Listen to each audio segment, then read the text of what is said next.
Javed, एंटीएसएल missile के कारण भारत का कोई बाल भी बांका नहीं कर सकता है। तुम ऐसा कुछ करो कि उस मिसाइल का फार्मूला हमें मिल जाए, उसके बाद पाकिस्तान का कोई कुछ नहीं बिगाड़ सकता। लेकिन भाई, फार्मूला लेना इतना आसान नहीं है। भारत में तुम्हारे इतने सारे लोग हैं, उन लोगों से पता करो कि वो फार्मूला कैसे मिलेगा। भाईजान, इस काम को अंजाम देने वाला एक ही आदमी है, जिसका नाम है सुल्तान। ठीक है, उससे मेरी मीटिंग फिक्स कराओ।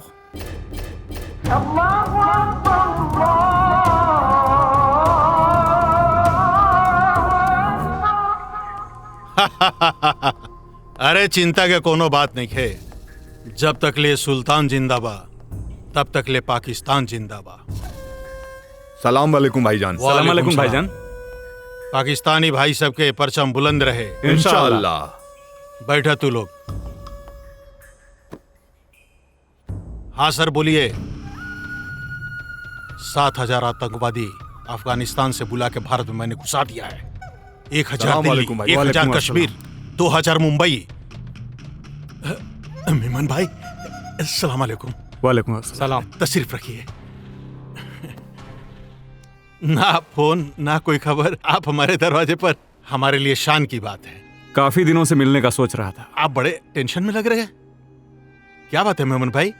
कोई खास बात? हाँ, पाकिस्तान खतरे में है और हम भी, इसीलिए हमें आपकी मदद की जरूरत है। बोलिए मेमन भाई, आपके लिए तो हमेशा जान हाजिर है, हुक्म करिए। दरअसल बात ऐसी है, हिंदुस्तान का सबसे बड़ा साइंटिस्ट असलम खान, उसने एक ऐसी मिसाइल बनाई है जिससे हमारा देश खतरे में आ चुका है। तो मैं तुमसे ये चाहता हूं कि तुम मुझे असलम खान ला के दो, ताकि मैं उससे उस मिसाइल का फार्मूला ले सकूं। ठीक है भाईजान। दुनिया में ऐसा कोई भी काम नहीं है जो सुल्तान के लिए मुश्किल हो। आपका हुक्म सर आंखों पर। ठीक है, अगर तुमने मेरा ये काम कर दिया तो मैं तुम्हें मालामाल कर दूंगा। जो हुक्म, मैं बहुत जल्द आपका काम कर दूंगा। और याद रखना, तुम्हारे पास सिर्फ 30 दिनों का समय है। 30 दिन के अंदर मुझे असलम खान नहीं मिला तो तुम मेरे बारे में अच्छे से जानते हो, समझे? जी जी। अस्सलाम वालेकुम। वालेकुम सलाम। सलाम वालेकुम। असलम खान हमरा कोनो कीमत पर चाहिए। हमें पता करता ही असलम खान की है। कल तक ले हमरा पूरा एकर जन्म कुंडली चाहिए। और सुन, का करेला, कहाँ जाला, कब सुतेला, कब उठेला, कब का करेला, सब कुछ पता करके हमरा के बताओ। जी भाईजान, हम सब पता कर ले। ऑल द बेस्ट। सलाम वालेकुम। चला बैठा तू नहीं।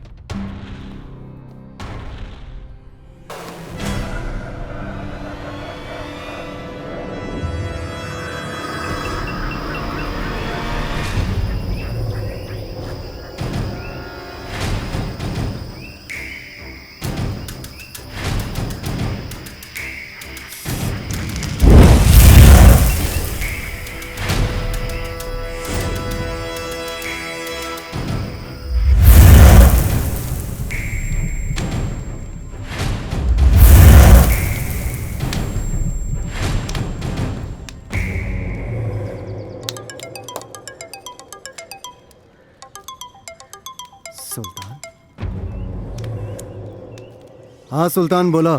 बहुत दिन के बाद याद कैला। का करी, काम ऐसन बा कि तोहरा के छोड़ के केहू नहीं कर सकत। काम बोला। हिंदुस्तान के सबसे बड़ा साइंटिस्ट असलम खान के नाम तो सुन ही होगा, जौन हिंदुस्तान में एंटी मिसाइल के आविष्कार कैले बा।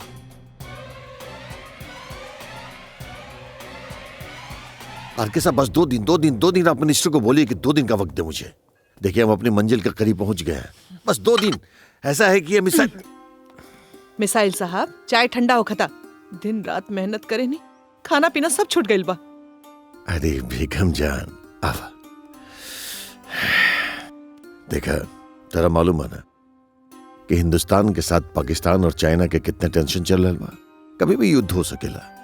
ऐसे चाहता नहीं कि ऐसन एंटी मिसाइल जल्दी से जल्दी बना दी कि कौन और दुश्मन देश के हिम्मत ना होके हिंदुस्तान के ऊपर अपन मिसाइल से अटैक करेंगे, सबके नस्तनाबूद कर दे। इंशाअल्लाह आपके ख्वाब जरूर पूरा हो जाएगा। आमीन।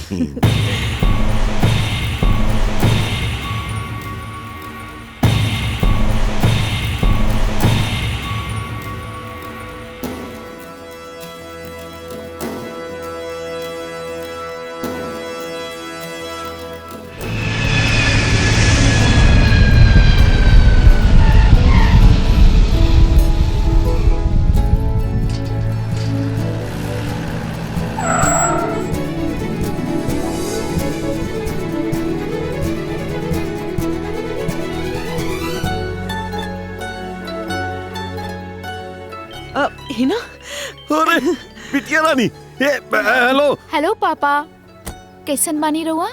बहुत बहुत बढ़िया बानी। और बेटी कैसन बढ़ू तू? हम एकदम चकाचक बानी। रहुआ सुनाई? बेटी तेरा बहुत मिस करल बानी, बहुत दिनों के तेरा देखला। कवा ताड़ू तू? काहे? का फायदा बा घरे आके? ऐसा क्या बोलता ताड़ू? काहे कि रहुआ लगे कोनो और काम खातिर टाइम बा मिसाइल बनावे के अलावा?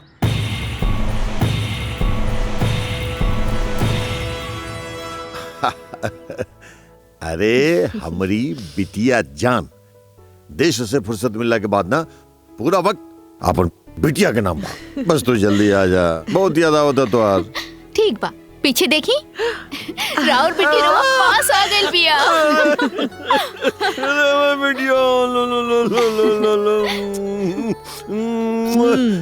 अच्छा तब से हमनी के बेवकूफ बनात रहलो। हाँ बेटी के करबानी? रास्ता में कोनो दिक्कत नहीं के ना भेल? रहुआ कैसन बात करतनी पापा? इतना बड़ा साइंटिस्ट के बेटी बानी, हमरा के का दिक्कत हो सकेला? अच्छा सुना, पेपर कैसन भइल?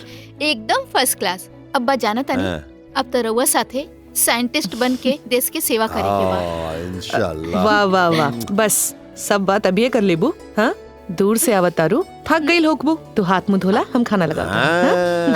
आज तो अपन बिटिया रानी के साथ का। चलो चलो चलो जल्दी लगाओ, जल्दी लगाओ, जल्दी लगाओ खाना। अब सुल्तान भाई,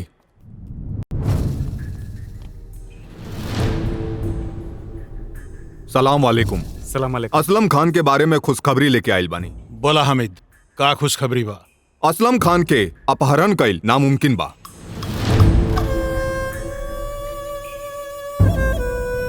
लेकिन ओकर बेटी जेकरा असलम खान अपने जान से भी ज्यादा प्यार करे ने, असलम खान के अगर मुट्ठी में करे के बा तो ओकरी बेटी के किडनैप करे के पड़ी। लेकिन ओकरा बेटी के भी किडनैप कइल मुश्किल बा। हामिद, बेवकूफ जैसन बात मत कर। सुल्तान के जीवन में नामुमकिन शब्द कुछ नहीं खे। सबसे बड़ा खुशखबरी तो ओकर बेटी ही है। काहे कि ओकर बाप के जान ओकर बेटी में बसेला। बस 24 घंटा ओकरा फैमिली पर ध्यान रख। सुबह शाम, दिन रात, कब उठेला, कहाँ उजाली, केकरा साथे मिलेली, उठा के ले आओ। कभी तो अकेले रहत हुई। इंसान के सबसे बड़ा कमजोरी ओकर संतान होखेला। ओकरा बेटी के झपट के हमरा लगे लेके आओ।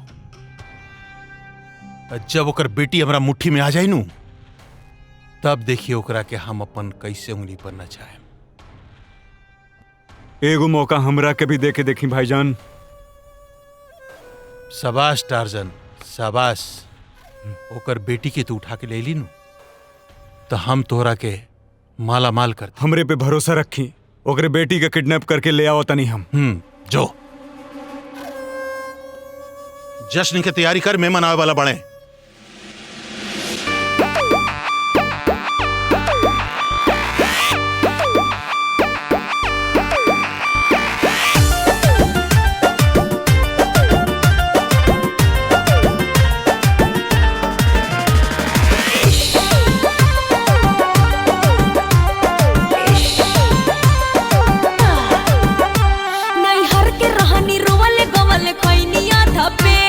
घर में बहुनी भरल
बेगम जान आज तार हर दुआ कबूल हो जाए।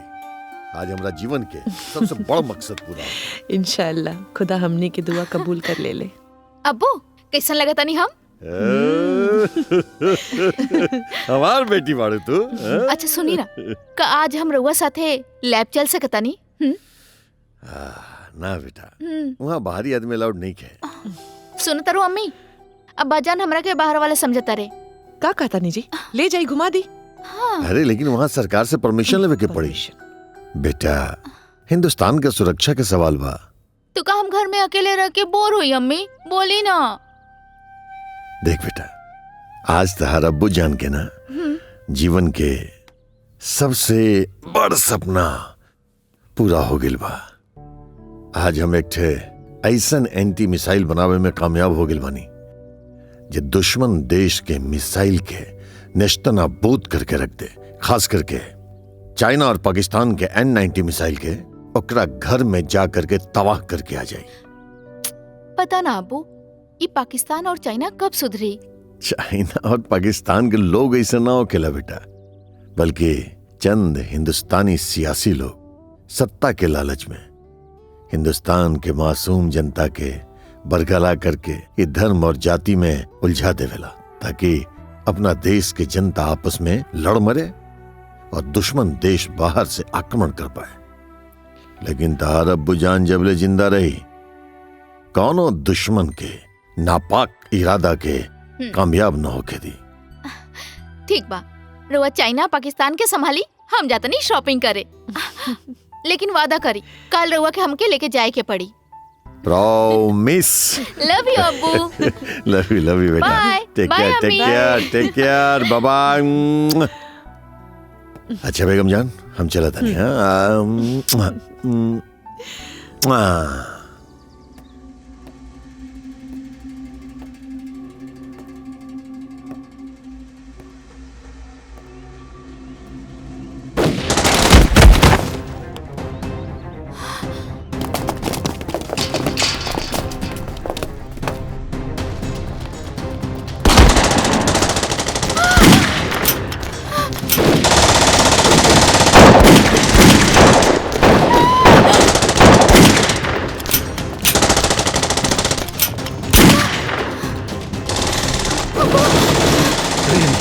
आप लोग अंदर जाइए।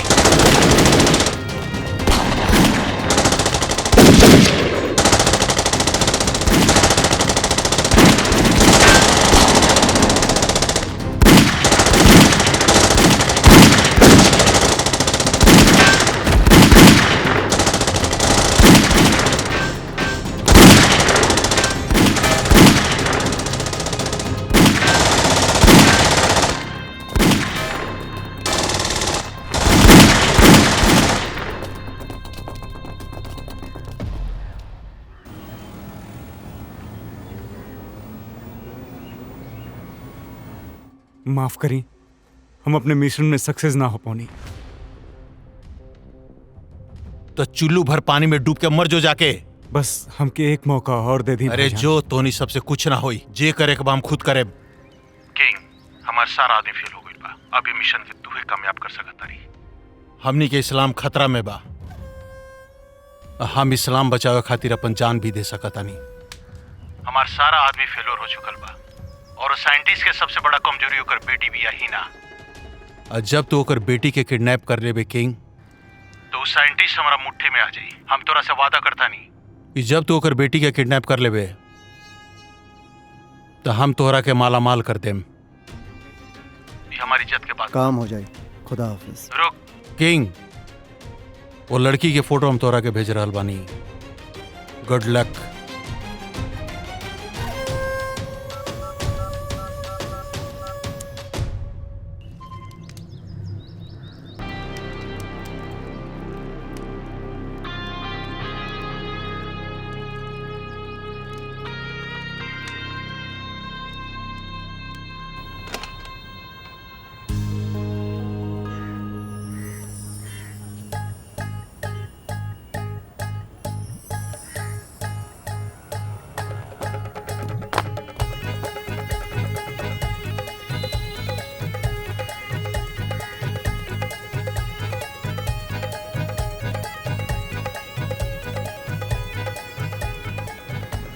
नमस्ते।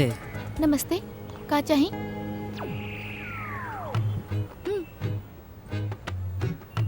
का चाही? बोला।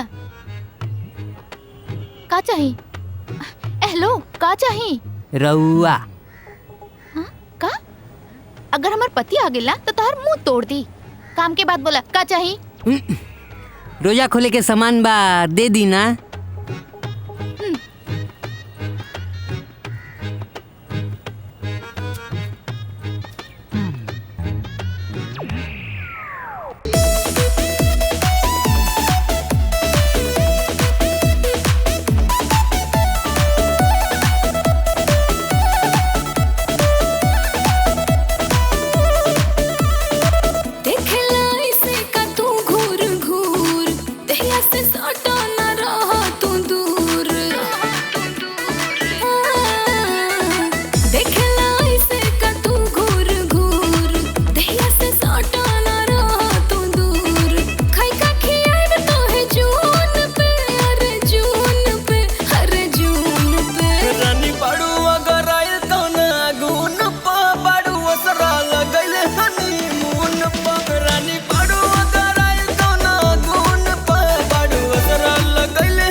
बट शादी हो जल्दी कपार पे चढ़ा लड़की के बारू जतिया नु हो नहीं तो हाथ से बढ़ा तो से होई लगन सब मान गइल सारा टोला मोहल्ला गांव जान गइल रोजे बतियाए में टेलीफोन पर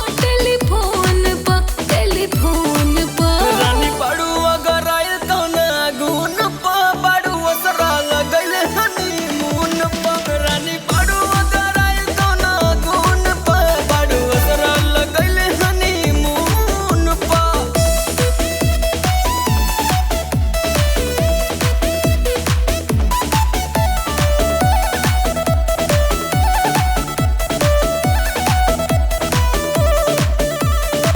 मर बुझाड़ू मजबू बर्तन खनवा बनैबू हो खुटा में के जगह रानी बधाई जैबू हो मन के मैना उड़ाता फर फर हो सर कोता ओढ़निया सर सर हो नाचे मन नागिन के धून पा हाँ धून पा हर धून पा रानी पड़ू अगर आए तो ना गुन पा पड़ू असरा लगल हनीमून पर रानी पड़ू अगर आए तो ना गुन पा पड़ू असरा लगल हनीमून पर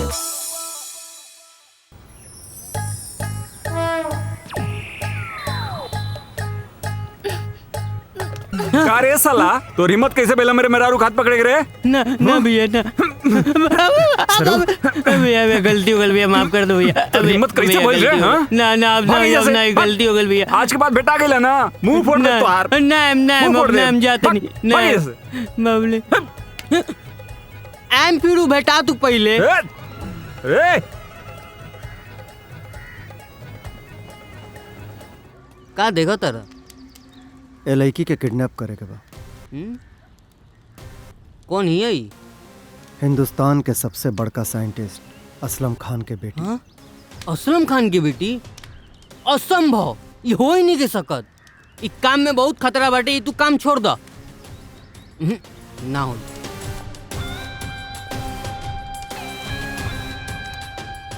जब किंग सुपारी लेवेला तो ओकरा के पूरा करेला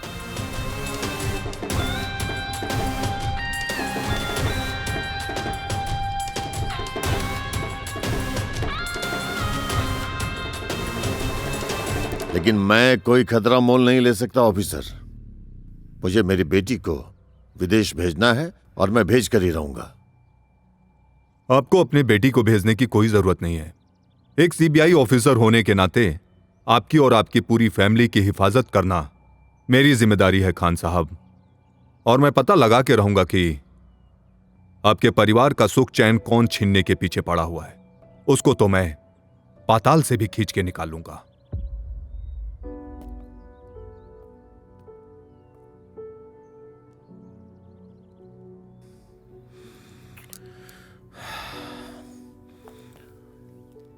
ओके अफसर, अगर आप कह रहे हैं तो मैं आप पर पूरा भरोसा कर सकता हूं।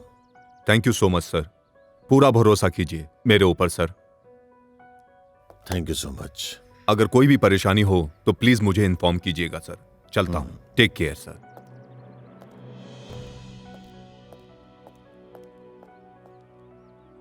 बेटी जान, तू कहीं बाहर न जीवो।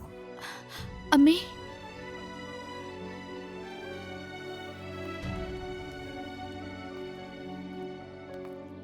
अब्बू, रउआ खामखा परेशान हो रहल बानी। हम राउर बेटी हैं, जेकर नाम से दुनिया थर थर कापेला। हम सड़क छाप गुंडा से डरे वाला नहीं खी। बेटी जान, वो कोनो मामूली गुंडा नहीं के। निश्चित एक घटना में कोनो इंटरनेशनल गैंग के हाथ हुई। हमरा के तो लगता कि पाकिस्तानी आतंकवादियों के हाथ बा।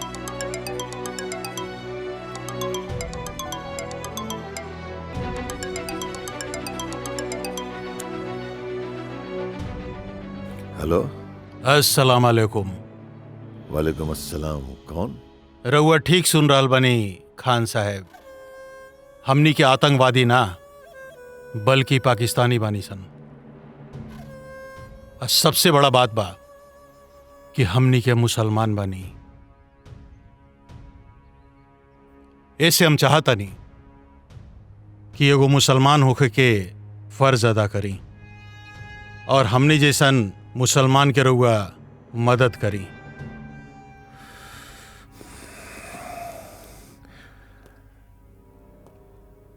काम की बात करी। हमनी के खुदा के मामूली बंदा बानी जे अपन बिरादर खातिर, अपन जाति खातिर 24 घंटा कुर्बानी देवे खातिर तैयार रहे नी। ऐसे हम चाहता नहीं कि रउआ भी हमनी के मिशन में हमनी के साथ दी। एगो मुसलमान होके के फर्ज पूरा करी। वादा करता नहीं अपने से कि अपने के और अपने के परिवार के कभी कोनो बाल बाका ना होके दे। तू बस अपन काम के बात करा। काम ही बा खान साहब कि जौन रउआ S-90 मिसाइल हिंदुस्तान के बचावे खातिर आविष्कार कईनी है, ओकर फार्मूला हमरा चाहिए। हम वादा करते नहीं खान साहब कि ये फार्मूला के बदले में अरबों रुपया और साथ में राउर परिवार के पूरा सेफ्टी के जिम्मेवारी हमार। हम वादा करता नहीं कि अगर रउआ हमार बात मान लेनी ना तो राउर जीवन के हम जन्नत बना दें। बोली, शर्त मंजूर बा?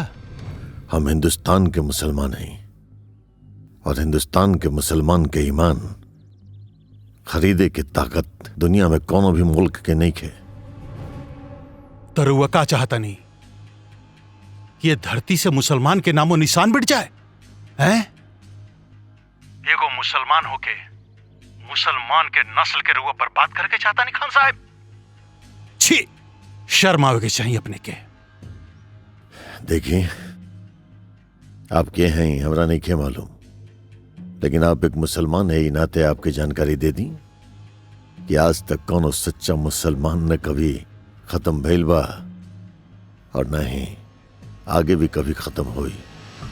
हाँ, तहरा जैसन गद्दार, देशद्रोही, आतंकवादी जौन दुनिया में नफरत फैला रहा बा, धर्म जाति के दीवार खड़ा करके दुनिया भर में राज करे के चाहता, वो जरूर खत्म हो जाए।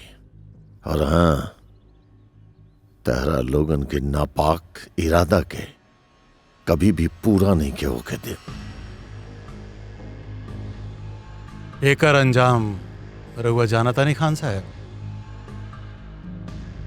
जिंदगी बर्बाद हो जाए राउर। भाईजान, दुनिया में सबसे बड़ा अंजाम होला मौत। और मौत से तारा जैसन देशद्रोही डरा सकेला। हमरा जैसन देशभक्त ना, अगर हिम्मत बा तारा में, ईमान बा, सामने आके बात करा। अगर हमार बात रुआ मान लेनी खान साहब, तब बहुत जल्द अपने से मुलाकात होगी। और अगर हमार बात रुआ ना मन्नी खान साहब, तो हमनी के मुलाकात राउर जिंदगी के आखिरी मुलाकात होगी। हमनी से टकराए के भूल ना करी खान साहब, भूल ना करी। एगो बात बताई रहूंगा, जौन देश के खातिर रहुआ एंटी मिसाइल बनैनी है, वो देश अपने के का दी? एगो 10,000 के मेडल और 500 रुपया के शील्ड, बस। जिंदगी शील्ड और मेडल से ना कटेला खान साहब, जिएला पैसा चाहिए, पैसा। रहुआ हमार बात मानी, रहुआ पाकिस्तान आ जाए, वादा करता नहीं, राउर जिंदगी के हम जन्नत बना दें, जन्नत। और अगर रहुआ हमार बात ना मननी, तो राउर और राउर बेटी के छोटा छोटा टुकड़ा करके चील कौआ के खिला दें। ऐसे हमनी से मिल जाएं, आपन जाति के, आपन धर्म के हिफाजत करें, समझनी? देख भाईजान, तारा चाहत देख लेनी। हमर तो बस एक ही चाहत बा कि जब अल्लाह ताला हमार अंतिम सांस लेकर के जाए, ओकरा बाद हमरा शरीर पर कफन के जगह तिरंगा उड़ावल जाए। खुदा हाफिज।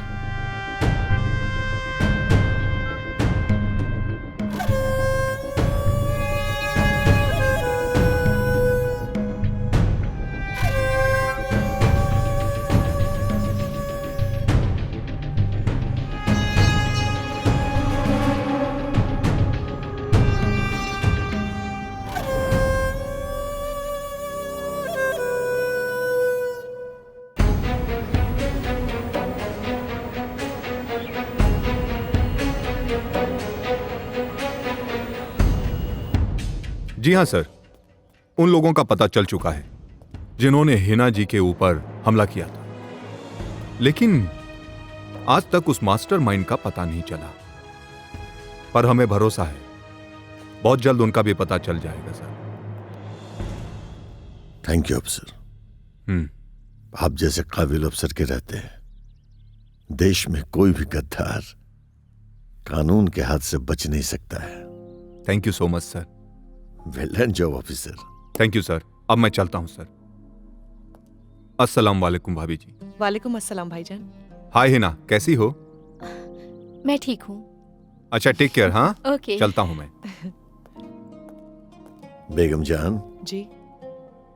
ये जैसन अफसर के रहते अब हमने लोगन के चिंता करे के कोनो जरूरत नहीं के। ग्रेट अफसर इज। आज के मुख्य समाचार। हमारे देश के लिए खुशखबरी। साइंटिस्ट असलम खान जी को देश के प्रधानमंत्री जी सम्मानित करेंगे।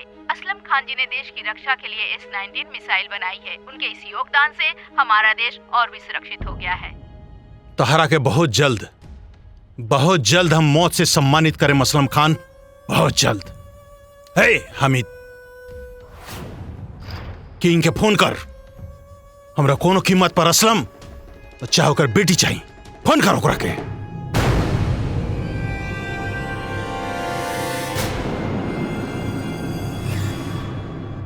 किंग।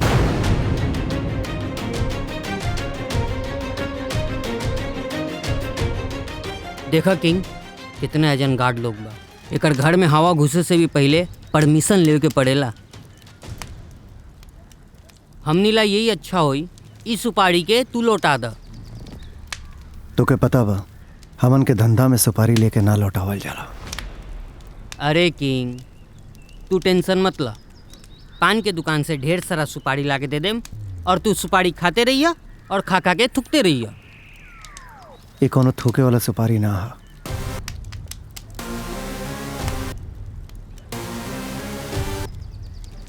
एगो आइडिया बटे हमरा पर। किंग एजेंट से आधा किलोमीटर की दूरी पर असलम खान के घर बा। एजन से हमनी के सुरंग बना के हिना के बेडरूम तक आराम से पहुंच जाम सब। आधा किलोमीटर तक सुरंग बनावल कोनो खाए के काम ना है सूरज। हमरा लगे एगो आइडिया बा। का आइडिया बा?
सुल्तान, तोहार काम हो गइल बा।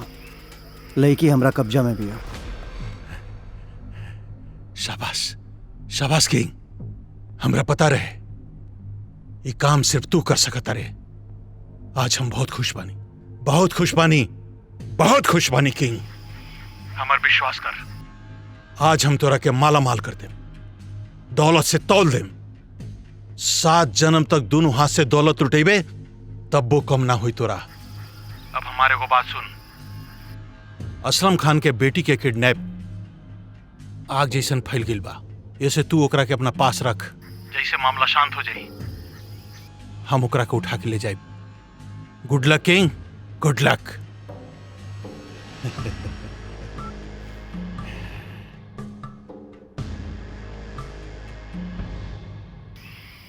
कावल किंग, यारी सुल्तान तो हमरा गला में घेंक बांध देलस।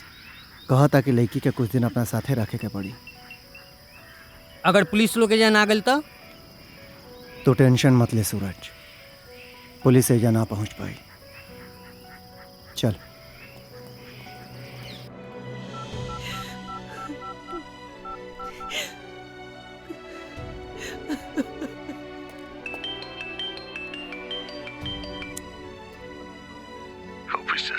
ये क्या हो गया? आपने तो कहा था कि आपके रहते हमारे परिवार पे आंच तक नहीं आएगी। हमारी बेटी को आज किडनैप कर लिया गया। मुझे मेरी बेटी चाहिए ऑफिसर, कैसे भी मेरी बेटी खोज के दे दीजिए ऑफिसर। मैं ये बात फिर आपको दोहरा रहा हूं सर, आप लोगों को चिंता करने की कोई जरूरत नहीं। हिना को कुछ नहीं होगा, मैं हिना को कुछ होने नहीं दूंगा। Please please officer. ठीक है सर, ठीक है।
बड़ा तू? हमरा जाना तारा? हाँ, के बड़ा तू? बोलत काहे नहीं खा? के बड़ा तू? तारा के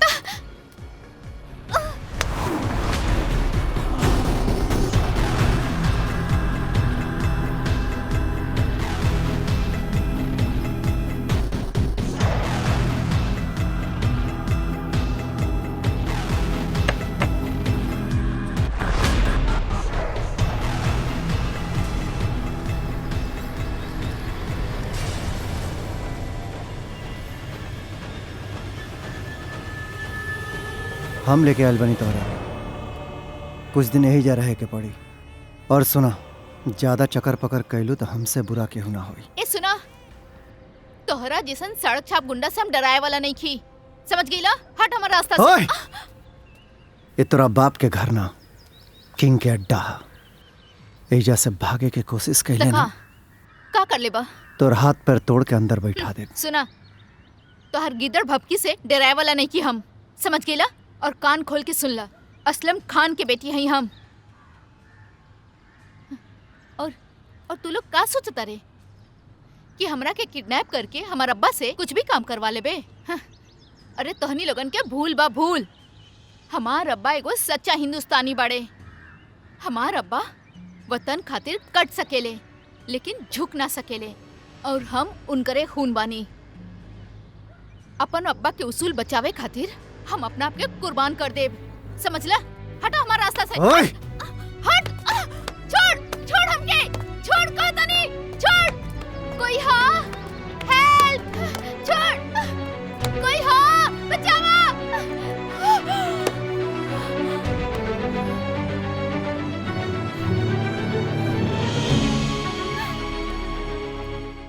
आज भारत के साइंटिस्ट असलम खान की बेटी को कुछ आतंकवादियों ने अपहरण कर लिया है। इसके लिए सरकार ने क्राइम ब्रांच को जल्द से जल्द उनकी बेटी के बारे में पता लगाने के आदेश दिए हैं।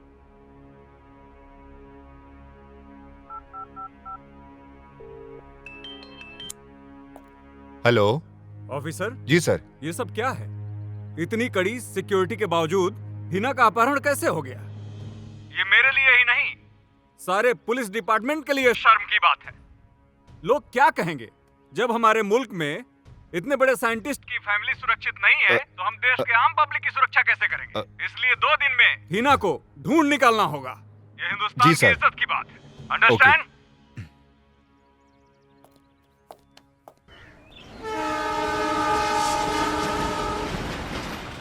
और देशभक्ति के कारण आज हमार बेटी के जान खतरा में बा। और करी देशभक्ति, और दिखाई देशभक्ति। हम रवा के सामने हाथ जोड़तानी, कहीं से भी लाई, कहीं से भी खोज के लाई, लेकिन हमार बेटी के ला दी। रवा एगो बात सुन ली, अगर हमार बेटी ना मिलल ना तो हम अपन जान दे दे, जान दे दे बाप। हमार बेटी के ला दी हमार बेटी।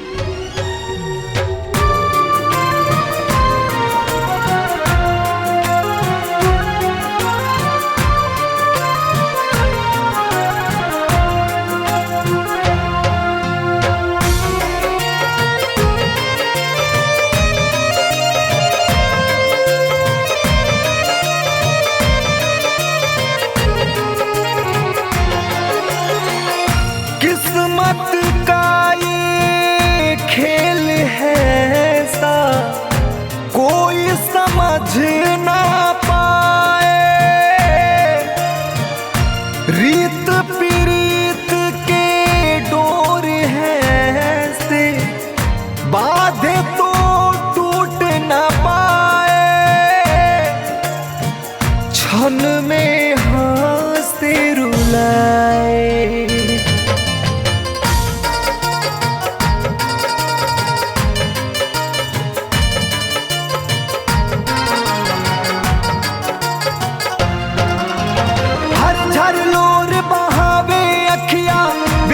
बापू माई हो,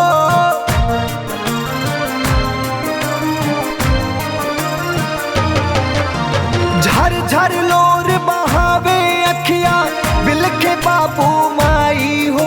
कैसे के सहल जाई विधना बेटी के जुदाई हो, कैसे के सहल जाई विधना बेटी के जुदाई हो।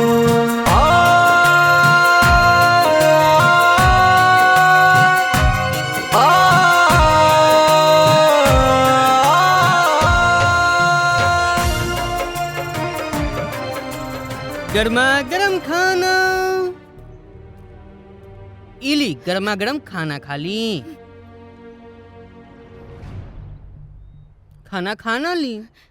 हमरा के नहीं खाए के खाना वाना, लेके जो अपन खाना। अरे खाना ना खाएम तो भूखे मर जाएम, खाना खा ली तो मर जाइब, तो मर जाइब। बोल देने ना एक बार नहीं खाए के। प्लीज खाना खा लेके लिया। जाओ अपन खाना वाना। गजब के पागल लड़की बिया। हाँ खाना के फेंकल जाला का? हाँ नेके खाए के तो मत खो, भूखे मर, घमंडी कहीं की। हट।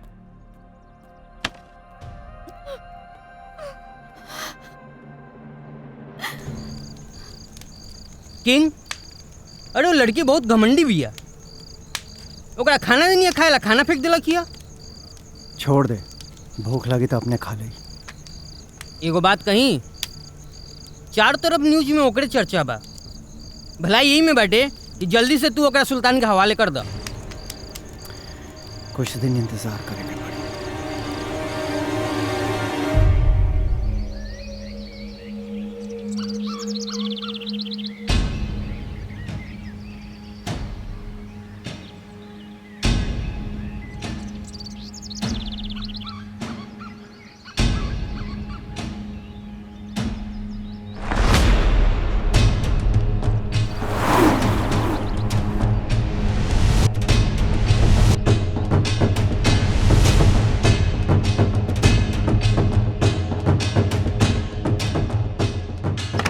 चाय, गरम चाय। हाँ?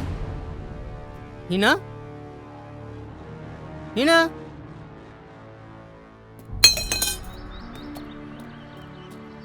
हिना? किंग! किंग! किंग! किंग गजब हो गई, हिना भाग गई। किंग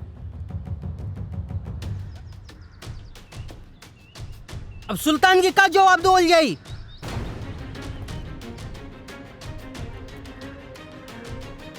कुछ करा किंग, अब का होई हमनी के।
701 पर।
मार दा जान से। जौन आदमी तोरा के बचैलस ओकरे के तू जान से मारे के कोशिश करत तारू। हाँ, शर्म नहीं लागत तारा? तारा भागे के बाटे तो तू भाग जा, लेकिन हमरा के तू अनाथ मत कर। जे तेरे तहार अब्बा जान देश के खातिर नाम रोशन कैले, ओई तेरे किंग के बाबूजी भी नाम रोशन कैले हिंदुस्तान के। हम तारा के बताओ तनी किंग के बाबूजी के विषय में।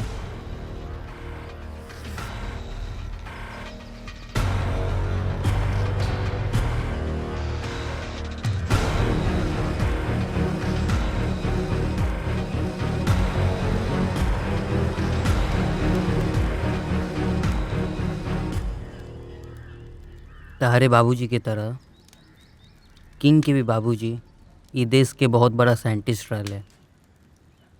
एक दिन आतंकवादी सब मिल के ओकर माई बाबूजी के हत्या कर देलस। ओकरा बाद किंग के एके गो टारगेट बा कि किंग अपन बाप मतारी के हत्यारा सबन के खोजता। किंग बहुत ही बढ़िया इंसान बा, बहुत ही टैलेंटेड आ बहुत ही बहादुर बा। विश्वास कर ही ना, विश्वास कर। किंग बहुत ही अच्छा लड़का बा। बहुत जल्द तहारा के वो अपन घरे पहुंचा दी। ये लड़ाई में किंग के साथ रहे ना प्लीज़।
सूरजमुखी के जैसन तुर रूप के गोराई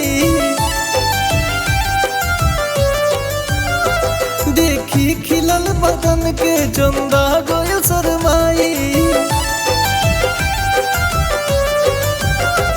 सूरजमुखी के जैसन तोर रूप के गोराई देखी खिलल बदन के चंदा गई शर्माई घूंघट में हमरा घरे परिया गइल ओ राम जी मिलन के घड़िया गइल ओ राम जी मिलन के घड़िया गइल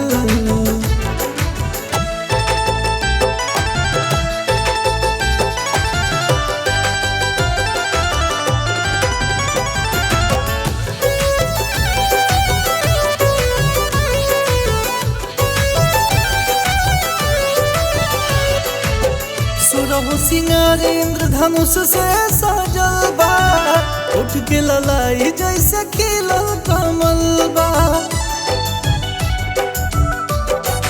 ओ सुरहु सिंगार इंद्रधनुष से सजल बा उठ के ललाई जैसे खिलल कमल बा दासे दिल धासे धड़कन सांसे समर्पण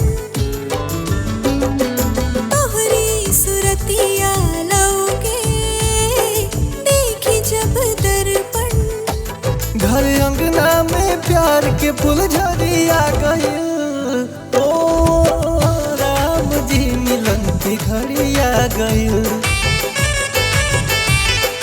ओ राम जी मिलन की घड़िया गइल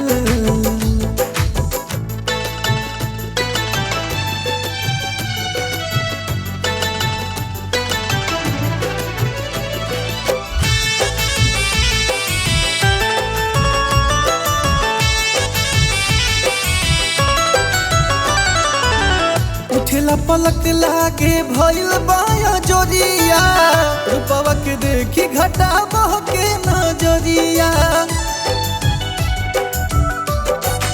ओ उठेला पलक लागे भइल बाया जोरिया रूपवा के देखी घटा बह के नजरिया प्रेम के गुलाबी रंग दिल पे चढ़ गई देखल सपनवा सगरो साच हो गई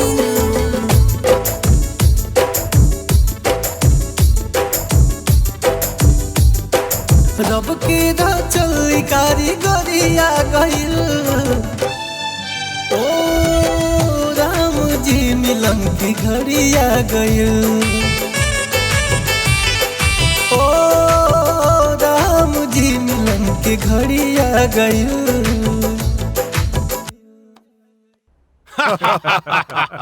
वाह सुल्तान भाई वाह, तुमने हमारा दिल जीत लिया है। Thank you thank you. अब लगाओ उस असलम खान को फोन और उसकी बेटी का सौदा करो।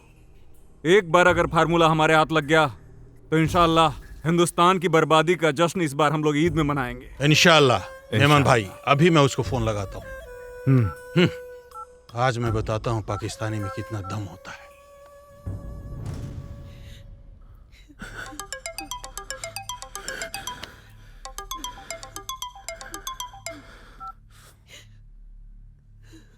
हेलो।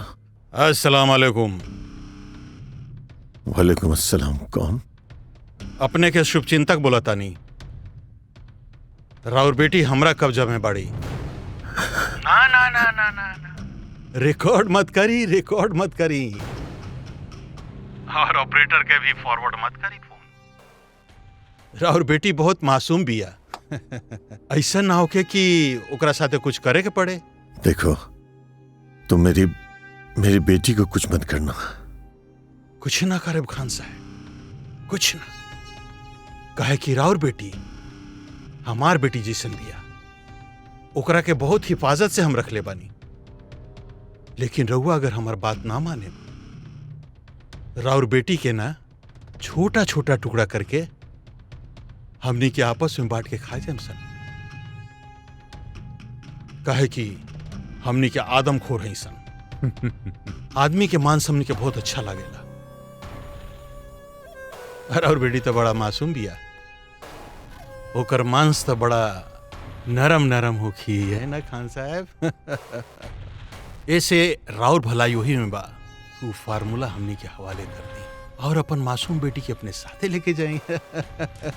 खबरदार जो मेरी बेटी को कुछ किया तो रउआ कुछ नहीं कर सकत हमनी के खान साहब, कुछ नहीं कर सकत। हमार बात ध्यान से सुनी, अगर रउआ फार्मूला हमनी के हवाले ना कईनी तो रउआ अपन बेटी के हमेशा खातिर भूल जाई। हाँ, ईद खत्म होते होते फार्मूला हमनी के हवाले कर दी खान साहब।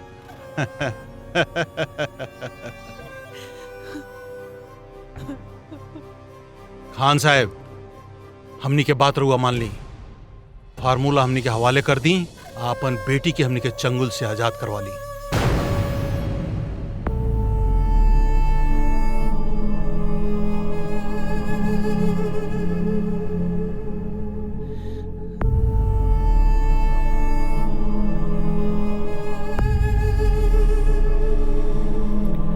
बेगम जान,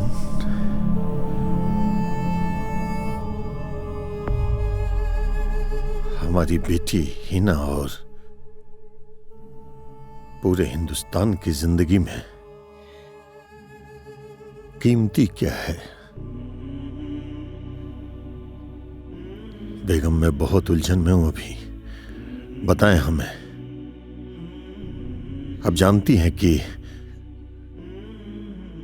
मैं अपनी बेटी की जिंदगी के लिए अपने वतन से गद्दारी नहीं कर सकता।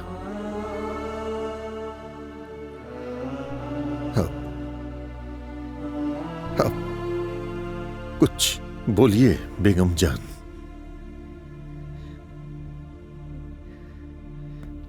बेगम जान, बेगम जान बोलिए, बोलिए, जवाब दीजिए, मैं क्या करूं? देखिए बेगम जान, आप अपने ममता की भट्टी में करोड़ों देशवासियों की जिंदगी मत जोखिए।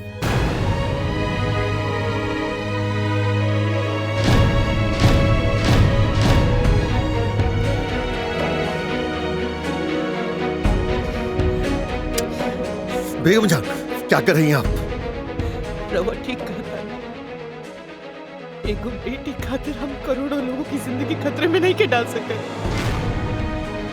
यही से हम खुद के गोली मार लेता थे। छोड़ दियो जान, छोड़ दियो जाइए सर।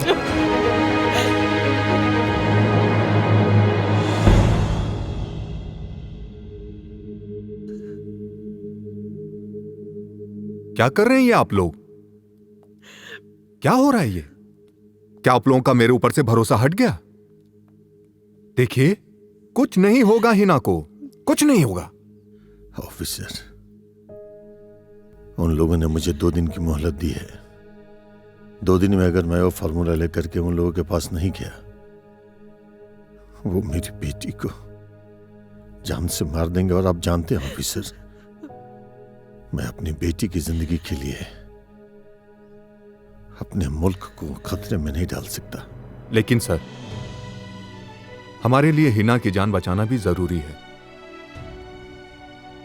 और उसको बचाने के लिए मेरे पास एक प्लान है सर। आइए, पहले बैठिए सर, आराम से बैठिए। भाभी जी, आप भी बैठ जाइए प्लीज। आइए सर, प्लीज बैठ जाइए। कूल डाउन सर। अब मेरी बात ध्यान से सुनिएगा।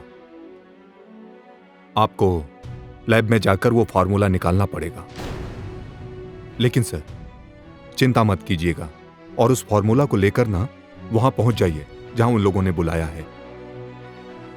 देखिए, परेशान होने की कोई जरूरत नहीं है इसमें। उस जगह को मैं पुलिस ले जाकर चारों तरफ से घेर लूंगा। इससे क्या होगा? हिना की जान भी बच जाएगी, और जो इस देश से गद्दारी कर रहे हैं वो गद्दार लोग भी पकड़े जाएंगे, और वो फार्मूला फिर से हमारे हाथ में आ जाएगा। हाँ, ये भी सही बात बा। ये जी सुनी, इससे हमारी बेटी की जान भी बच जाए और वो गद्दारन की सजा भी मिल जाए। मान ली इनका। हाँ सर, एक बार यकीन कर लीजिए सर, मैं आपके साथ हूं। भरोसा रखिए मेरे ऊपर, और पूरा देश आपके साथ है। परेशान होने की कोई जरूरत नहीं है सर। और हाँ, मैं भी चलूंगा आपके साथ में।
ऐसे का देखा था?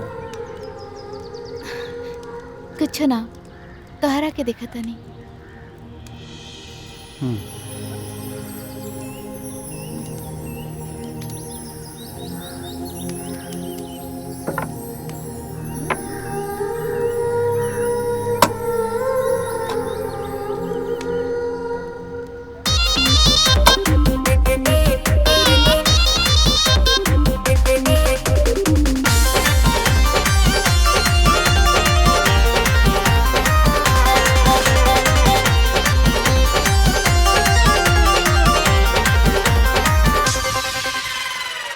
दिन भइल ना जवान भइले एरिया में बड़ तू बवाल कइले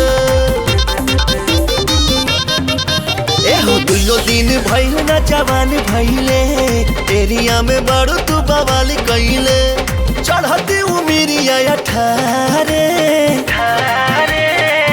लगलू कहर जा काढ़ लगलू कहर जा काढ़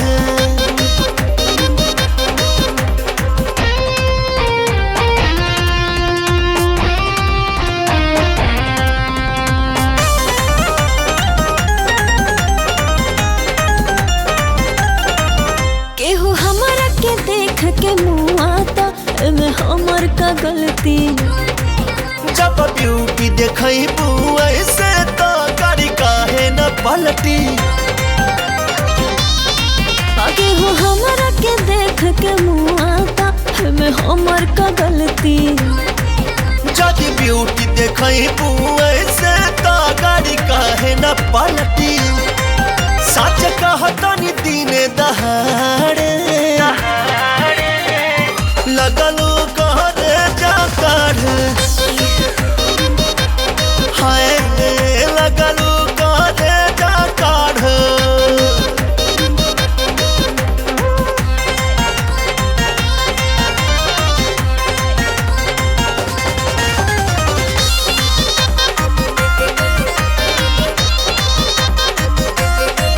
हम वानी नो बहुते लकी हो हमर होता तरक्की। खून लेखा तू हमके पीसे लुए हमारा चौकी हम वानी नो बहुते लकी हो हमर होता तरक्की। खून लेखा तू हमके पीसे लुए हमारा चौकी तोहर रखिया तो सीना फारे लगलो कहते जा काढ़ हाय लगलो कहते जा काढ़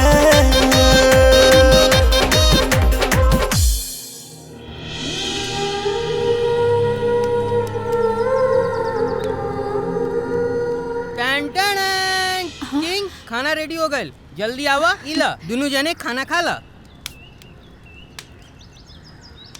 आज हम खाना ना खाए। आज से हमारा रोजा शुरू बा।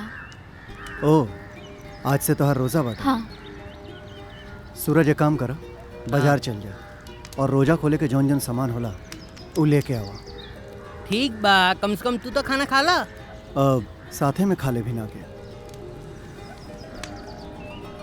ठीक बा। अच्छा हाँ, बोला। संभार के जे कोनो पुलिस वाला ना देखे। अरे तू टेंशन मत ला, हवा के भी ना पता चली। तू लोग एकदम मत डरा। अगर पुलिस आई भी ना तो हम ओकरा से बोल दे कि तू लोग अच्छा बाड़ा। इनु कोनो बात भाई।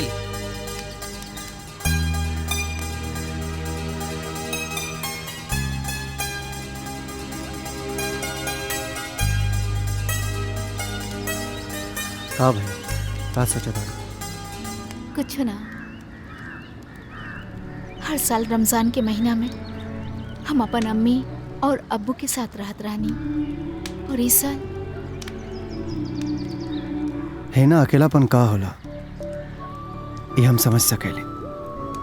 चिंता मत करो, कुछ दिन के बाद बा, ओकरा बाद हम तोहरा के घर छोड़ दे। ठीक बा?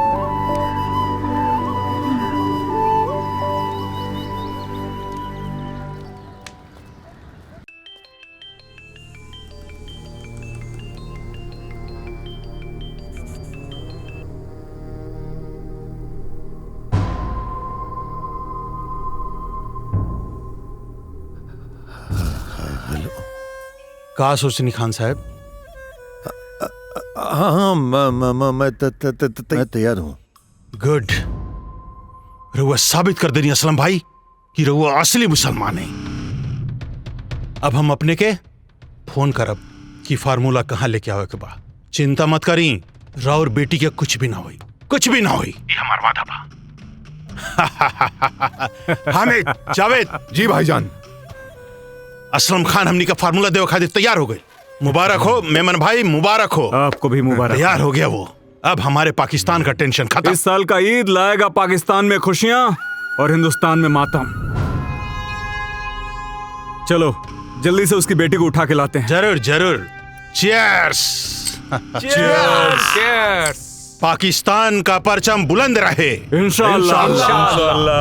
ऑफिसर। जी सर। हमारे हिंदुस्तान की जान और हम सबका मान सम्मान आप ही के हाथ में है। भले ही यह कदम सिर्फ आपके भरोसे उठाया है, पर हमारे देश को कुछ नहीं होना चाहिए। आप चिंता मत कीजिए सर, कुछ नहीं होगा। मैं आपके साथ हूं, पूरा देश आपके साथ है। आपको फिक्र करने की कोई जरूरत नहीं है।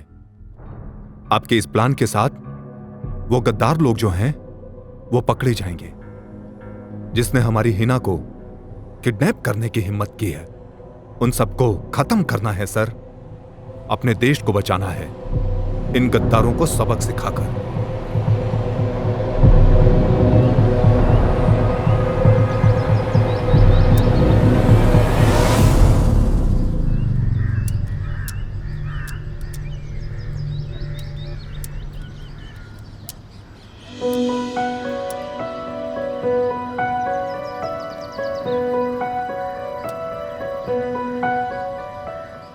King, I love you.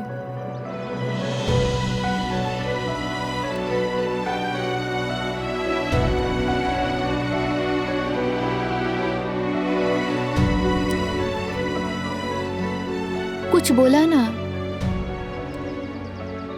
इतना भाव काहे खातर? जवाब द, बोला।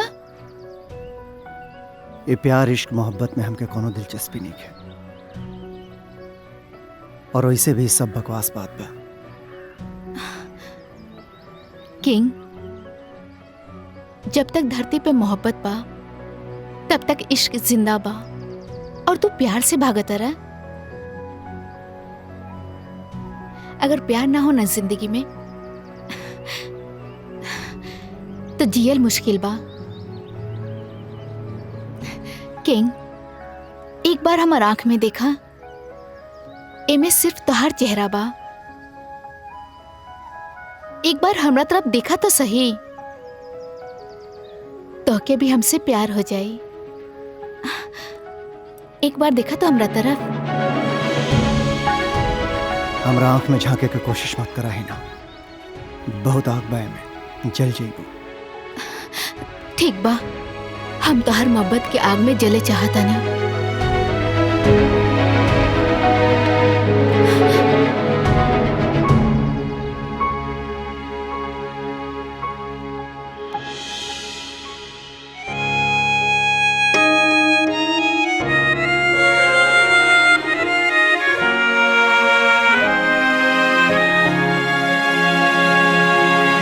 पोरे पोर भाईल दहिया मधुशाला बा, चूम के तोहके पुरवैया मत वाला बा।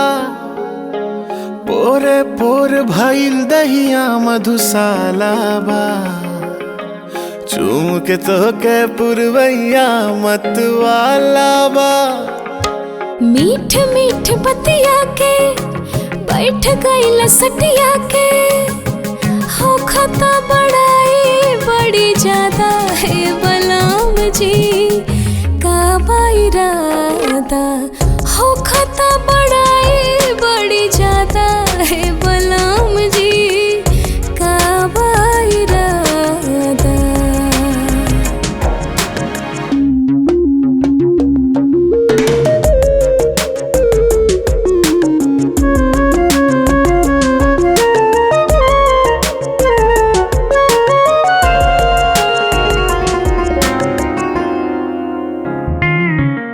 जब मन करे आ जाला तू के तोहके ने बतावले बा। गजरा गजरा बिंदिया बाली होठ लाली परी कवले बा।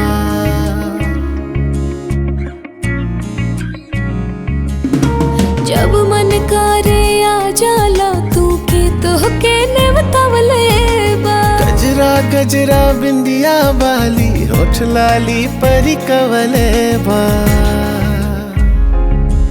ऐसे धैला कवारी रोआ रोआ देवे गारी।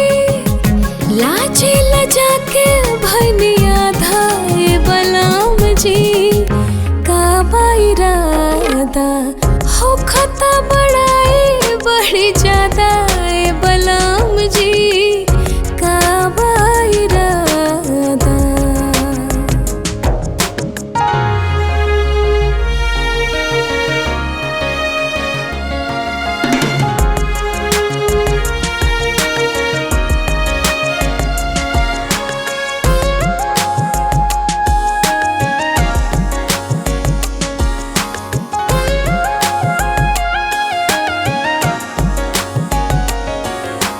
धीरे धीरे बढ़ गईला तू प्यार में हद से आगे हो। मदहोशी में डूबल बाड़ू छुहते अगिया लागे हो।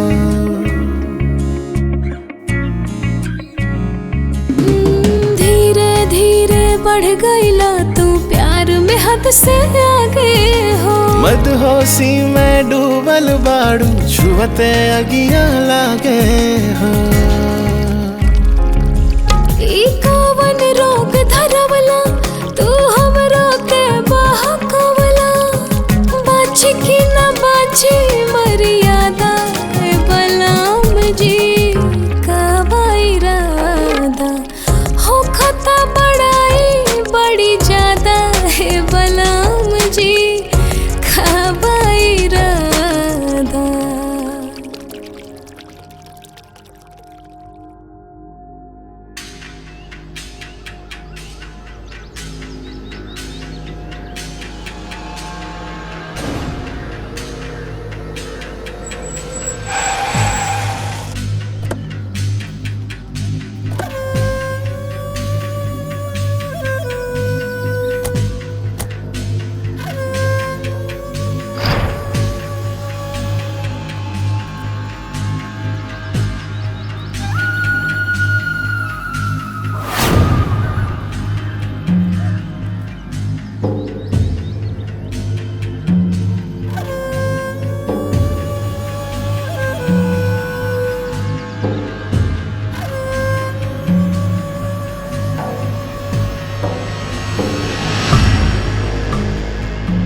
इले किंग एमे इतना डॉलर बा कि 7 जन्म तू दोनों हाथ से लुटेबे तब वो कभी खत्म ना होई।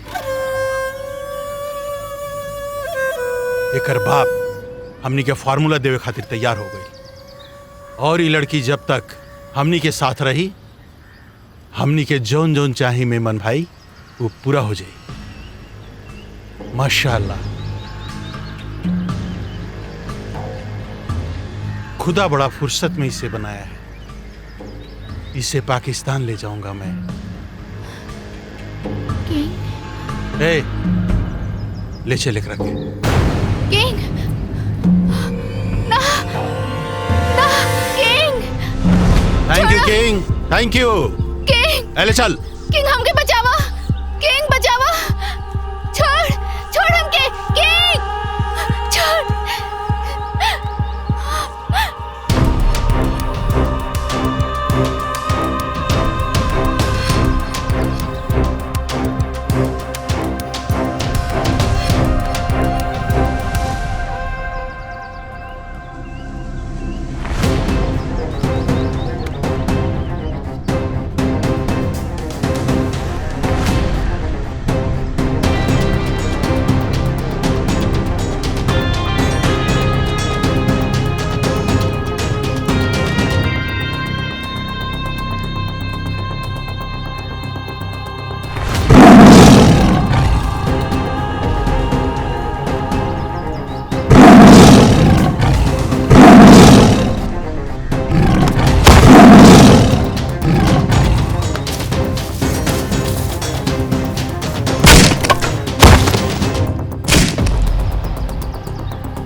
आज हम खाना ना खाए। आज से हमारा रोजा शुरू बा। ओ, आज से तोहार रोजा बाटे। हाँ। ठीक बा, कम से कम तू तो खाना खा ला। अब साथे में खा ले भी ना के। I love you. कुछ बोला ना। ये प्यार इश्क मोहब्बत में हमके कोनो दिलचस्पी नहीं है, और वैसे भी सब बकवास बात बा। अगर प्यार ना हो ना जिंदगी में तो जियल मुश्किल बा। तो के भी हमसे प्यार हो जाए।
खान साहेब, हमारे एगो बात कान खोल के सुनी। हम जौन पता बतावतानी उहां रउआ चुपचाप पहुंच जाई। और एगो बात ध्यान में रखें, आर्मी और पुलिस हमनी के पसंद नहीं खे। समझ गई नी? अब हमरो बात ध्यान से सुनी। अगर पुलिस के खबर कईनी तो राउर बेटी के हमेशा खाती यमलोक पहुंचा दे। और एक और बात सुन लीजिए खान साहब, आपको कहाँ आना है ये मेरे आदमी आपको बता देंगे। और हाँ, ज्यादा होशियारी करने की कोशिश की ना तो आप और आपकी बेटी को मार दिया जाएगा।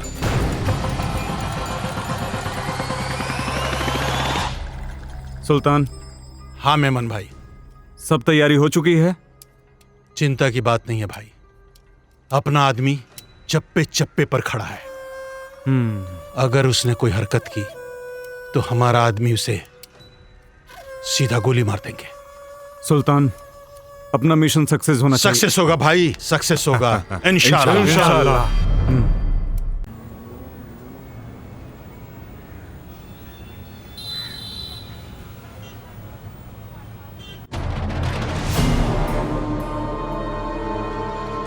पेन ड्राइव लेके आए हैं? हाँ, पेन ड्राइव तो मेरे ही पास है, पर यहाँ कोई पुलिस फोर्स नहीं दिख रही है। नहीं, सब अंडरग्राउंड है। आपको चिंता करने की कोई जरूरत नहीं है। बस अब आप यहां से अकेले जाइए। दुश्मन बहुत चालाक है।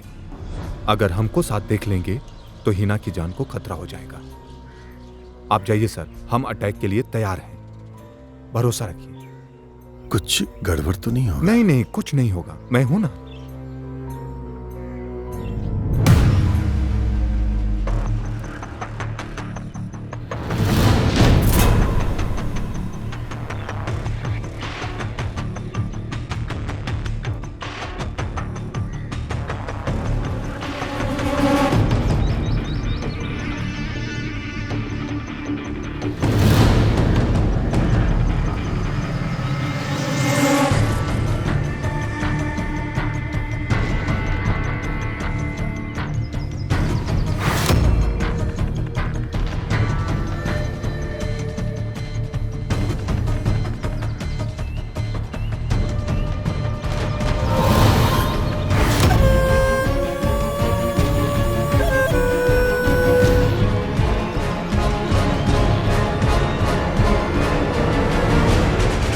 वेलकम खान साहब, बड़ी तमन्ना थी आपसे मिलने की।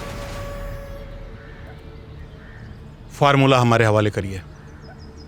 पहले आप लोग मेरी बेटी को मेरे हवाले करें। हामिद, खान साहब की इच्छा पूरी करो, लेके आओ। इनको इनकी बेटी से मिलो।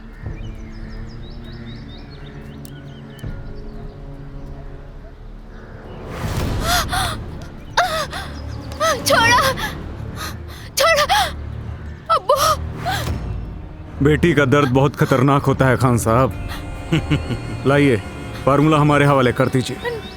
देखिए, आप लोग यह फार्मूला कहीं ले भी नहीं जा सकते, क्योंकि इंडियन आर्मी चारों तरफ से इस जगह को घेर चुकी है।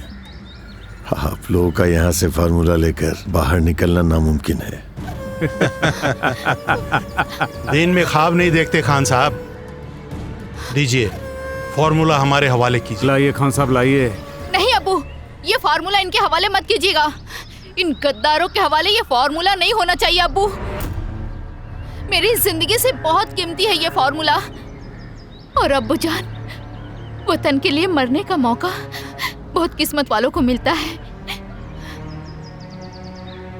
मैं तो खुदा से यही कहूंगी कि जब भी मुझे धरती पे भेजे, मुझे ऐसी ही मौत दे, जो मौत हजारों करोड़ों लोगों की जिंदगी बचा सके। अब्बू जान, ये फार्मूला इन्हें मत दीजिए। अपना वादा निभाइए अब्बू जान, अपना वादा निभाइए। मुझे मर जाने दीजिए, मुझे मर जाने दीजिए अब्बू जान। मत दीजिए ये फार्मूला, मत दीजिए अब्बू जान, मुझे मर जाने दीजिए। बारूद, बेटी बम। छोड़ो मुझे। नहीं अब्बू। मुझे एक बात समझ में नहीं आती मेमन भाई, कि हिंदुस्तान का हर मुसलमान अपनी कुर्बानी देने की बातें क्यों करता है? इतनी देशभक्ति कहां से आ गई है इन मुसलमानों के बीच में? सही बात। सही कहा। वो क्या देख रहे हो? खान साहब के पॉकेट से फार्मूला निकालो। जाओ। छोड़ो मुझे अबू, नहीं मत दीजिए इन्हें अबू। छोड़ो, छोड़ो, छोड़ो मुझे अबू। अबू नहीं, नहीं अबू।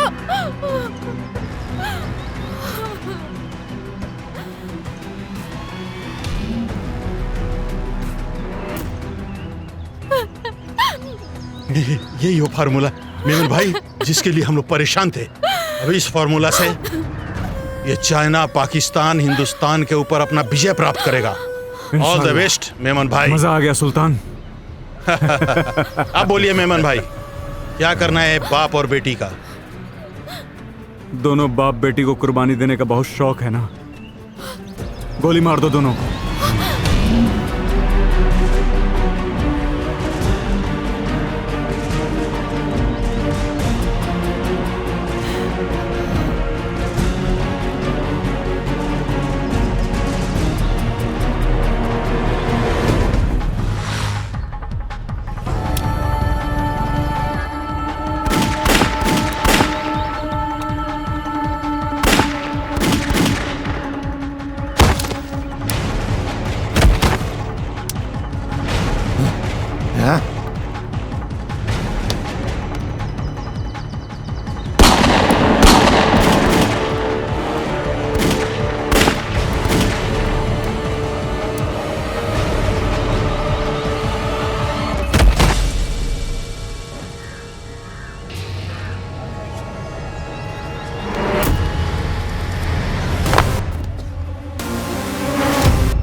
रुक जाओ किंग।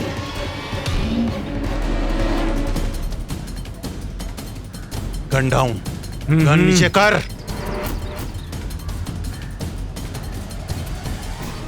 डाउन। नीचे रख।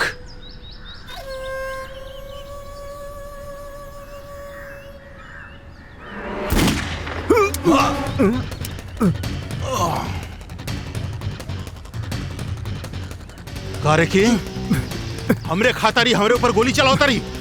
पागल गोल बड़ी कारे तू, सारे भाड़े के टट्टू। अबे चुप। तू जिसे भाड़े का टट्टू समझता है वो भाड़े का टट्टू नहीं, बल्कि सीबीआई ऑफिसर यश कुमार है।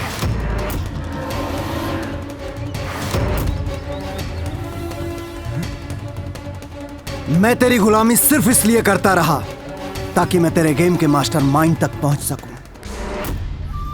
अरे असलम खान के किडनैपिंग की खबर तो सरकार को पहले हो गई थी, फिर भी मैं इस गेम का हिस्सा इसलिए बना रहा ताकि तुम जैसे गद्दारों को बेनकाब कर सकूं। अबे खाता हिंदुस्तान की है और गाता पाकिस्तान की। तुम जैसे गद्दारों को जीने का कोई हक नहीं। रुक जाओ सीबीआई ऑफिसर।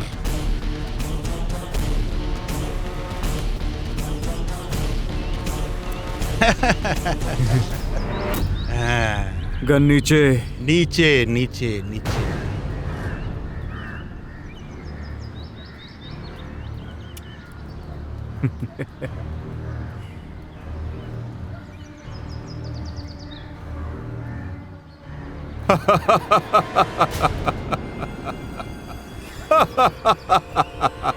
एक सीबीआई ऑफिसर होने के नाते आपकी और आपकी पूरी फैमिली की हिफाजत करना मेरी जिम्मेदारी है खान साहब। उन लोगों का पता चल चुका है जिन्होंने हिना जी के ऊपर हमला किया था, लेकिन आज तक उस मास्टरमाइंड का पता नहीं चला। पर हमें भरोसा है बहुत जल्द उनका भी पता चल जाएगा। थैंक यू अफसर। आप जैसे काबिल अफसर के रहते हैं देश में कोई भी गद्दार कानून के हाथ से बच नहीं सकता है।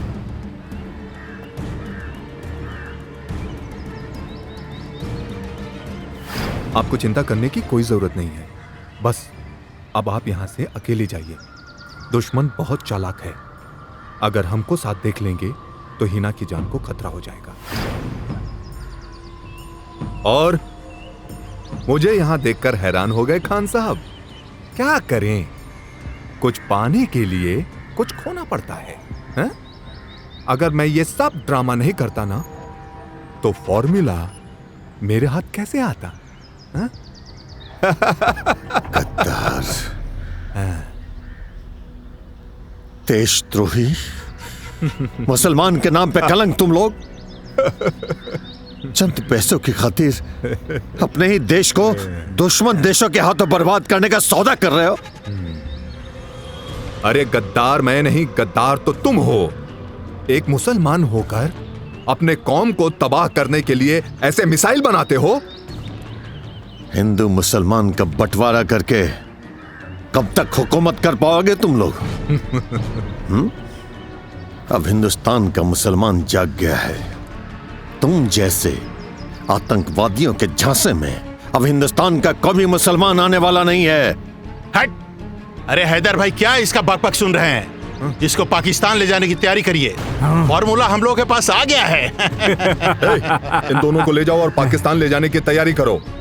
मैं जाकर उस सीबीआई ऑफिसर को ठीक करता हूं। चल, इन दोनों को हेलीपैड पे लेके चलो। चलिए खान साहब, चलिए। हाँ तो देशभक्त सीबीआई ऑफिसर यश कुमार, तुम्हारे साथ क्या किया जाए?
ओए सुल्तान,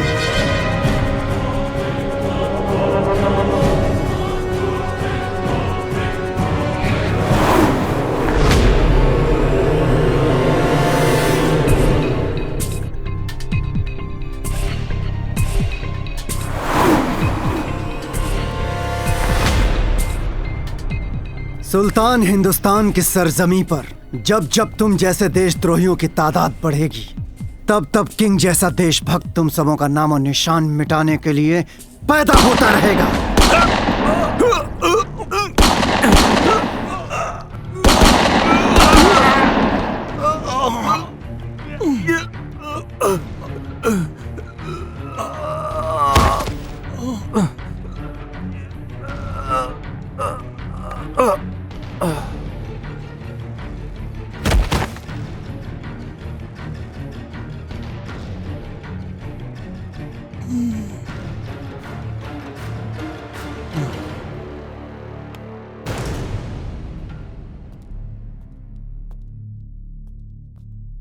थैंक यू अफसर।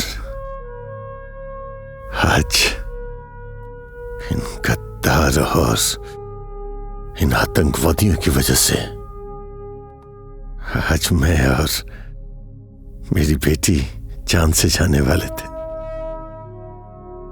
और ये मिट्टी और इस हिंदुस्तान की सुरक्षा खतरे में थी। सर, आप हिंदुस्तान के अनमोल धरोहर हैं और हिंदुस्तान को आप पर गुरूर है। फिर आपने कैसे सोच लिया कि ये 2 कौड़ी का आतंकवादी आपका कुछ बिगाड़ पाएगा? सर, आपको एक खरोच लगने से पहले हिंदुस्तान का बच्चा बच्चा अपनी जान की बाजी लगा देगा। इसलिए आप जैसे साइंटिस्ट को मेरा सलाम।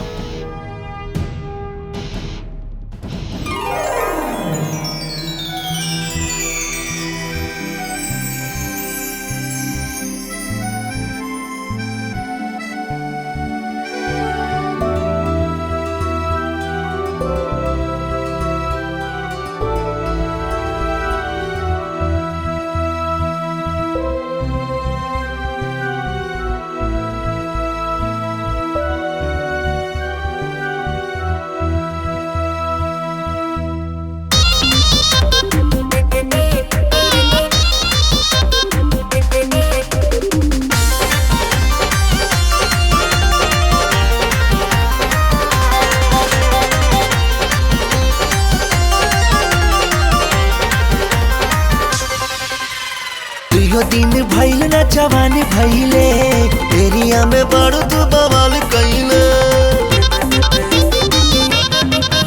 एहो दुइयो दिन भइल ना जवान भइले एरिया में बड़ तू बवाल कइले चढ़ती उमिरिया 18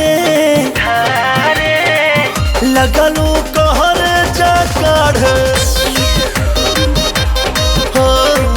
लगलू कहर जा काढ़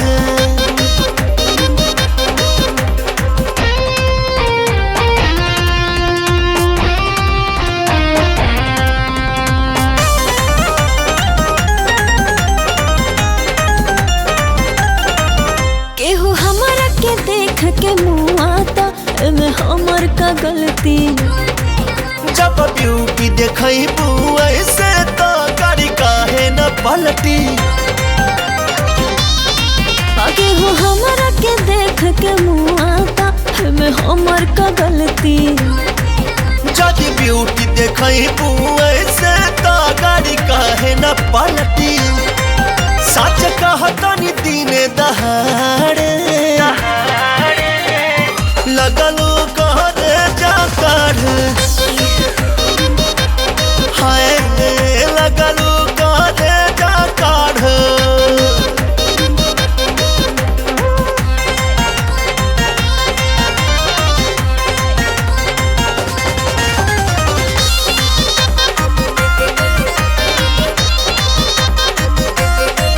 हम वानी नो बहुते लकी हो हमर होता तरक्की खून लेखा तू हमके पीसे रुए हमारा चौकी